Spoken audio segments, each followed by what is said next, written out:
Welcome to this presentation on chest X-ray interpretation and pathology. Our aims and objectives for this presentation are to learn a basic interpretation system, recognise key pathologies on chest X-rays, and have an idea of key indications for ordering a chest X-ray. So we'll go through different types of chest X-ray and how to present chest X-rays. We'll then move on to looking at key anatomy that you can see on a chest X-ray, as well as some common indications for ordering a chest X-ray. And then lastly, we'll finish off with some cases of common pathologies that you can see. So in terms of types of chest X-ray, they can be divided up into AP and PA, and this is either anterior-posterior or posterior-anterior, and it refers to the direction of the X-ray beams. If you can imagine on the diagram, you've got the patient in between the X-ray source and the board. If it's an AP X-ray, the patient is facing towards the X-ray, and if it's PA, then they're looking at the board. Usually we prefer a PA chest X-ray because if your heart is closer to the board, i.e. further away from the X-ray, it reduces artificial magnification of the heart, and it means that when you're looking to see if the heart is enlarged, you get a better idea. However, to be able to do a PA chest X-ray, your patient has to be well enough to stand up for this, and therefore in sick patients we usually use an anterior-posterior view on the X-ray because it's easier to slide a board behind the patient if they're lying down, if they're feeling unwell on a trolley. Chest X-rays can also be divided up into supine versus erect. Ideally, you want an erect chest X-ray because it means that the patient is able to have better lung expansion, so you can have a better look at the lung fields. However, it's important to know that sometimes sick patients aren't able to stand up, and therefore that can influence when you're looking at their lung fields how well expanded those are. We need an erect chest X-ray if you want to rule out a perforation. That is because if they've got any air in the abdomen, when the person's standing up, that air will rise up and collect underneath the diaphragm. If the patient's lying down, that might not always be the case. So moving on to presenting a chest X-ray, so there are three main steps basically. So the first step, you need to confirm patient details, and this is done using three identifiers, so their name, their date of birth and hospital number ideally. Step 2 is going through 4 key features of a chest X-ray, so I like to call it RIPE: rotation, inspiration, projection and exposure. We'll go through what each of these mean. So rotation basically means, is the patient facing straight on or are they tilted at an angle? The way that you look at this is look at the medial head of the clavicle and the sternum. The distance between the medial head of the clavicle and the sternum should be equal on each side. This is important when you're looking at sort of size of lung fields. It's important to know whether the patient is straight on or whether they're tilted. Secondly, you look at inspiration. So has the patient taken an adequate breath in? The way that we count this is you should be able to see 6 anterior ribs on the right hand side. This is important because if you have an inadequate breath in, you might not see the entire lung fields and you might not see them properly. Thirdly, we look at projection. So which way is the patient facing? So is it an AP or a PA film? And we've already covered that in the last slide. And then exposure. So has the right amount of radiation gone through the patient to adequately visualise structures? If a chest X-ray is overexposed, it means that you can't necessarily delineate between different types of tissue, so you can't make an adequate interpretation of that. The way that you assess exposure is you should be able to see the vertebrae behind the heart. If you can't do that, then exposure is not adequate and it's not a good enough chest X-ray essentially. Then step 3 is when you actually move on to look at pathologies. So in terms of indications for chest X-rays and terminology that you might hear associated with it, your typical indications would be if someone's got chest pain or shortness of breath, you would get a chest x-ray to look for any respiratory or cardiac causes of that. Chest x-rays also form part of your septic screen because both hospital and community-acquired pneumonias are so common. If a patient is pyrexial or is septic and you can't work out where the infection's coming from, a chest x-ray would form part of that septic screen alongside blood cultures and a urine culture. You would also do a chest x-ray in acute abdomen if you suspect that a patient has perforated, for example, if their abdomen is peritonitic. Some patients would also need a chest x-ray to look for position of a nasogastric or an endotracheal tube. And in the elective scenario, patients would get a chest x-ray done as part of a preoperative workup. So common terms that you'd hear when people describe chest x-rays: a pacification essentially means an area of whiteness, and that can refer to sort of various different causes. Consolidation is a pathological process that means that the air in alveoli is replaced with one of 5 things, and that's why it looks different compared to the normal lung tissue around it. So the air in the alveoli could either be replaced with blood, with pus, with water, with chyle, or by a tumour, and that's why you get the difference in how the lung appears. So just because someone's got consolidation doesn't necessarily mean they've got infection. It could be that, for example, they've got a tumour there, or they've got blood there, or something like that. A nodule refers to a circular lesion that measures less than 4 centimetres, and a mass typically refers to a lesion that's more than 4 centimetres. You might also see certain foreign objects on a chest x-ray, so it's important to know what they are and what they would typically look like. So you can get endotracheal tubes. So for these, you want to make sure that they don't go any further down than the carina. This is because if your ET tube goes into one bronchus, you then get inflation of only one lung and not the other, so you get collapse of the non-inflated lung. You can also see nasogastric tubes, and with these you want to make sure they go below the diaphragm into the stomach. Some patients might also have a central line, so you can see that on the right hand side of the patient, going from the subclavian vein into the right atrium or the SVC, and some patients might also have a chest drain in. Other foreign items would be cardiac things such as a pacemaker, often situated on the left hand side underneath the clavicle, or ECG electrodes, and these are usually well demarcated circles in the typical areas that you'd expect ECG pads to go on. So let's go through a typical chest x-ray in terms of anatomy. So this is a normal chest x-ray, so let's go through what you can see on here. So first off, you can see the trachea, and you want to see, is it central or is it deviated? Then you move on to the aortic knuckle. So this is a rounded side on the left hand side, and it represents the arch of the aorta. It should be visible, and if not, then you need to think, is there an aneurysm somewhere, or is there lung consolidation that means you can't visualise that aortic knuckle? Next, you've got the aortopulmonary window. So this is a concave, basically hollow, between where the aorta and the pulmonary vessels are. And you should be able to see it as a concave window.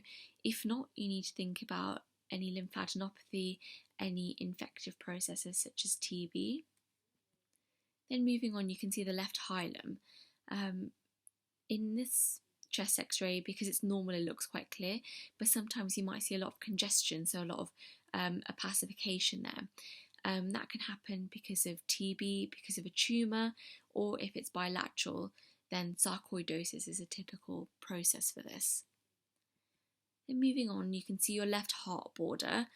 This again should be visible. If not, you've got pathology in terms of the lobe there, in terms of the lingular lobe. Then moving on, you can see the right heart border. Again, this should be visible, otherwise you've got right middle lobe pathology.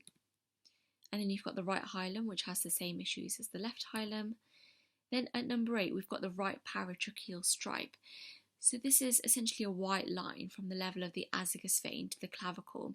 Normally you don't see it, but it becomes important if it's thickened, because that means you've got upper lobe collapse, and that is usually pathological, and we'll move on to a few cases where you can see this.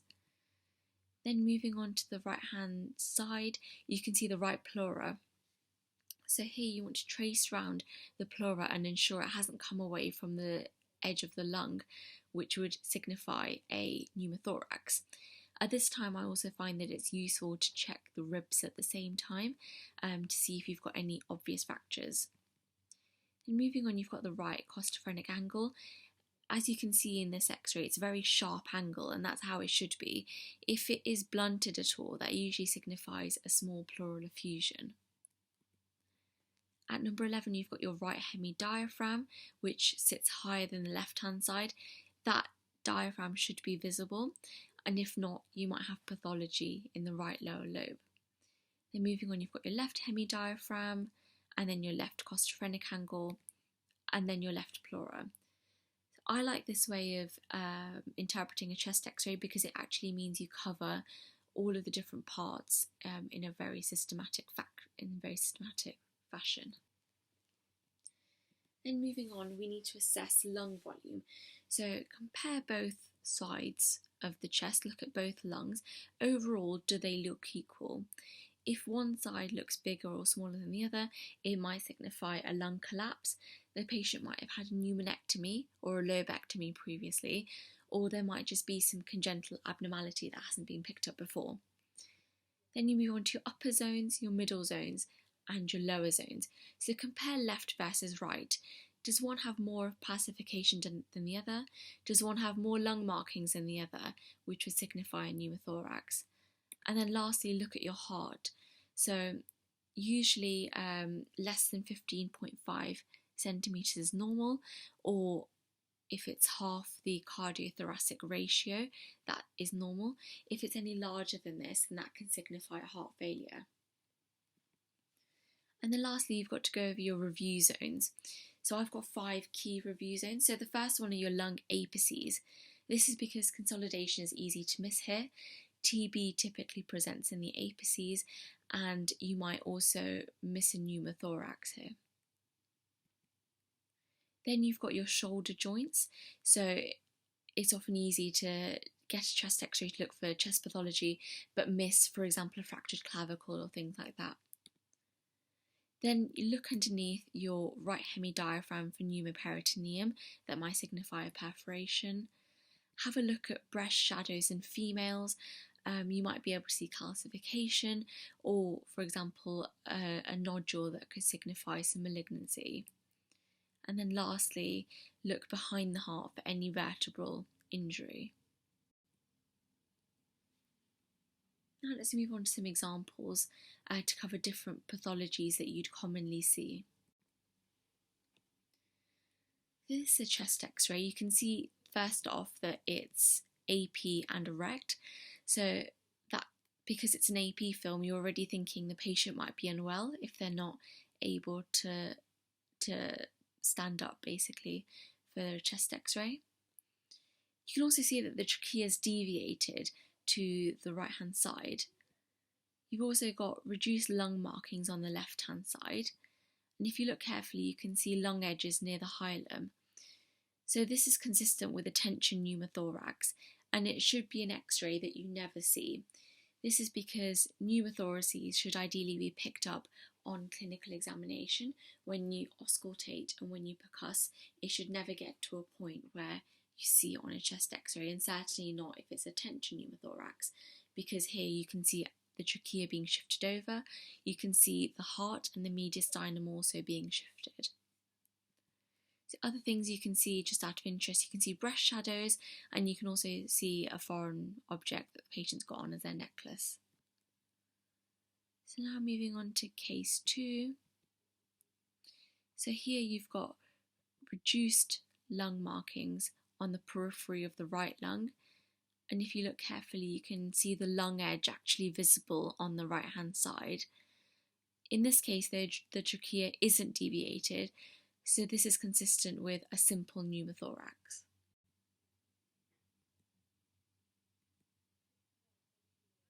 So in this patient we can see the lungs are very hyperinflated, and when you count, you've definitely got more than 6 anterior ribs on the right hand side, suggesting that this patient's got a lot of essentially hyperinflated lungs, and it's typical of a barrel chest.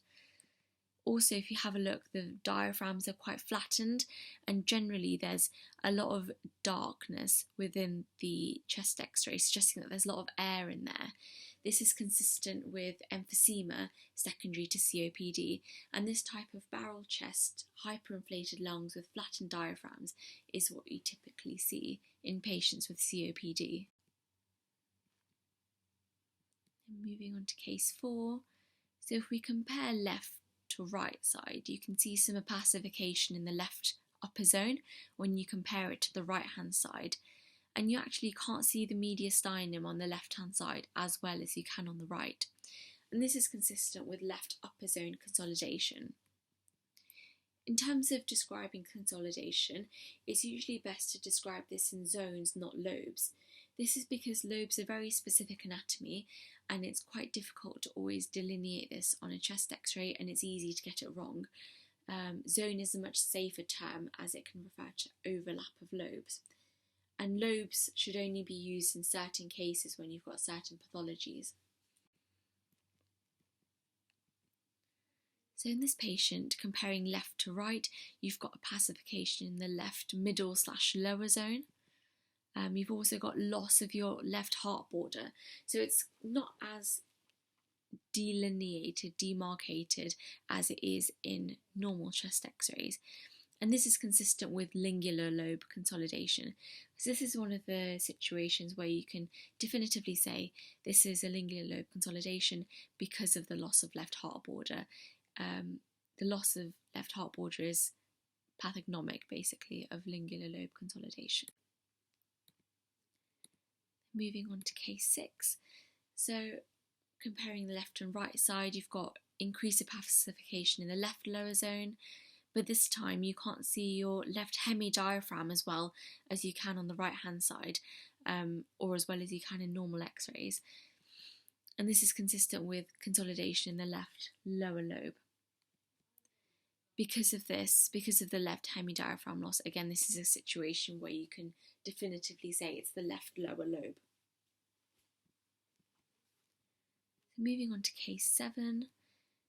So comparing right to left, you've got opacification in the right middle zone compared to the left, and then loss of the right heart border. So this is consolidation in the right middle zone. So moving on to case 8, you've got opacification in the right middle and lower zone when you compare it to the left. You've got loss of your right hemidiaphragm, and you've got loss of that costophrenic angle. So it's not just a bit of blunting, there's complete loss of that angle. And the right heart border is partially obscured as well. So this is all consistent with right lower lobe consolidation.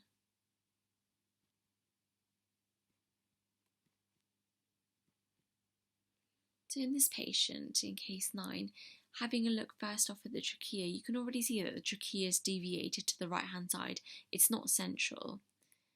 And then overall, comparing left to right, your left lung has actually got more volume than the right side does. And then comparing the upper zones, there's some definitive opacification in the right upper zone compared to the left. And this is a widened paratracheal stripe. So you can definitely see that there's more opacification, and instead of a nice thin line, that's all thickened up. So the combination of the widened paratracheal stripe, the trachea deviated to the right hand side, and the reduced lung volume on the right hand side all points towards a right upper lobe collapse. So causes of this could be consolidation in the right upper zone, or a mass. And in these patients, it's really important to consider malignancy, because right upper lobe collapse is malignant in 90% of cases. So moving on to case 10. So we can see some free gas underneath the right hemidiaphragm, which is consistent with pneumoperitoneum. So this suggests that the patient has perforated and they've got an acute abdomen. You can also notice the pacemaker with pacing leads going into 2 chambers, and you can see some monitoring stickers near the left hemidiaphragm and towards the right abdomen.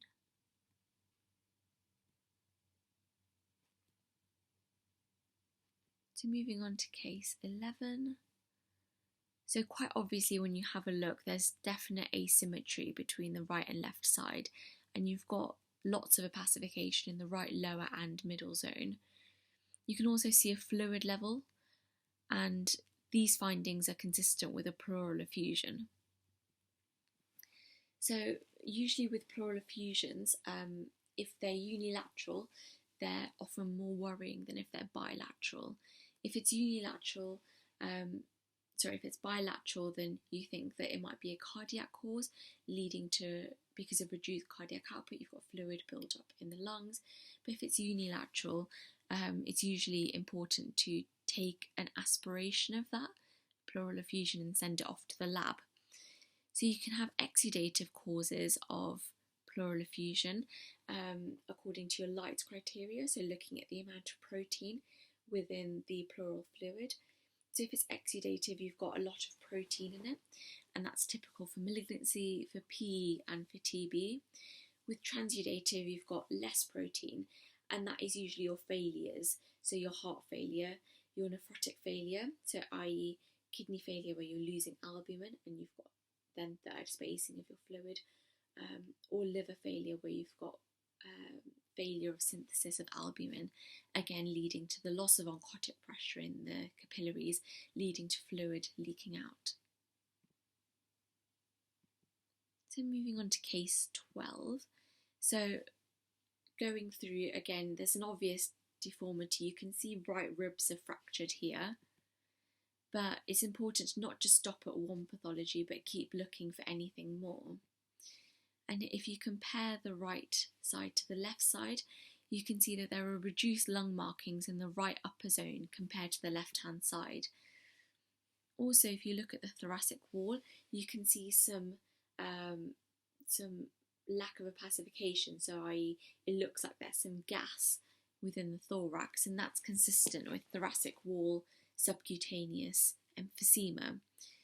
So in this case, the patients had right rib fractures, which have caused the pneumothorax and have led to air building up underneath the subcutaneous tissues. Moving on to case 13. So having a look at this chest x-ray, you can see that the heart is a lot larger than we've seen on previous x-rays. And because this is a PA film, we've ensured that we can comment on heart size in this. You can also see that the interstitial markings are quite prominent. Essentially, this means that it just looks very fuzzy, very cotton woolly, and quite a busy chest x-ray. And then if we look at the hilar, they look a lot more congested than they have done in previous chest x-rays. You can also see a line here where you've got fluid in the horizontal fissure. And all of these findings are consistent with cardiac failure. So key findings in cardiac failure follows your A, B, C, D, E. It's a good way of remembering them. So A refers to alveolar edema. Other people call it bat wing shadowing, and it's essentially because you get this cotton wool fuzzy kind of appearance in the pattern of what supposedly looks like a bat wing, and it covers the alveoli essentially. B refers to curly B lines, so they're not so visible on this chest x-ray, but you can see where those orange lines are. That's typically what curly B lines look like, and it's because you've got fluid collecting within the lungs, which is visible as these curly B lines. C refers to cardiomegaly, so this is more than 15.5 centimetres or more than half of the cardiothoracic ratio, half the diameter. D refers to dilated upper lobe vessels. This is because as you've got fluid collecting in the lower halves of the lungs, because gravity pulls the fluid down, your upper lobes become more prominent as more blood is diverted to them to ensure you get a good VQ match, so you get adequate oxygenation. And lastly, E refers to pleural effusions. So in this case, you can see that although you haven't got a definitive fluid line, your costophrenic angles are not as sharp as they have been in previous chest x-rays, signifying that there is a small pleural effusion bilaterally.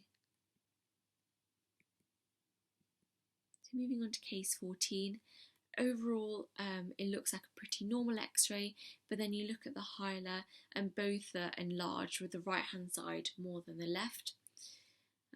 The rest of the film, however, looks quite normal. The lung fields look fine, the trachea is central, the costophrenic angles look good, and usually bilateral hilar lymphadenopathy on its own is the key marker for sarcoidosis.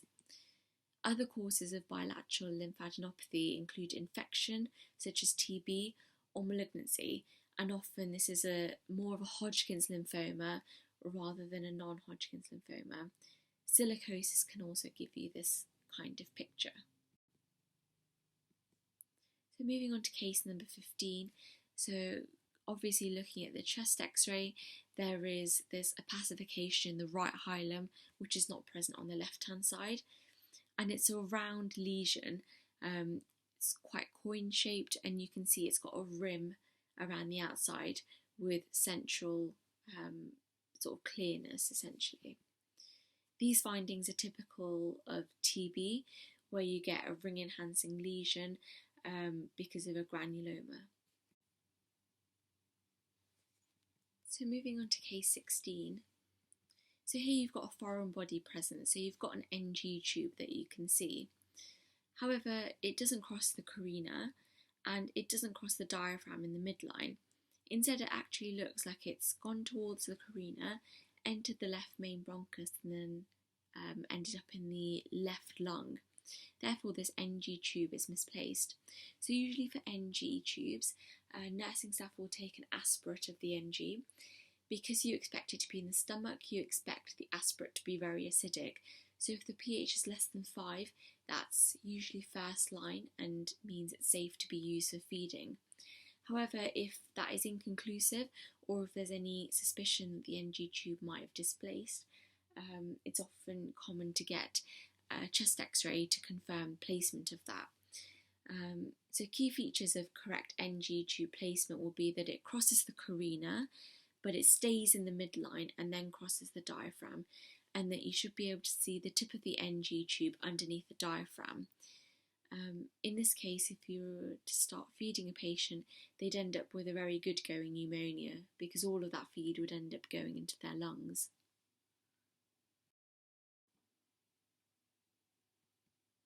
Moving on to case 17, which is our last case.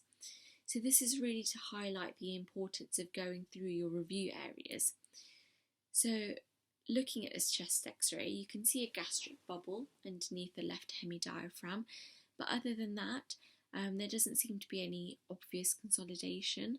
There doesn't seem to be any difference in the costophrenic angles, and actually the pleura seem fine as well. You can see all heart borders and mediastinal borders. But then if you go through your review areas, so one of those is your apices, you can note that actually the left apical region appears a bit more opacified than the right hand side. Very subtle, but it's definitely present when you see that. And this is consistent with left upper zone consolidation. So you need to exclude a malignancy, and in this case, this turned out to be a Pancoast tumour. So really, this case is just to show that even if a chest x-ray looks normal, it's important to go over your 5 review areas just to make sure that you've missed vital areas, essentially. So these are some references for all the cases that we went through. Radiopedia is an excellent source to look at chest x-rays and generally other imaging. A few tips for chest x-rays: it's important to have a look at as many normal chest x-rays as you can, because when you have a look at the normal ones, only then can you decide what abnormal is. So I highly recommend going through Radiopedia. They go over a lot of different cases, and it's good to see what they've explained essentially.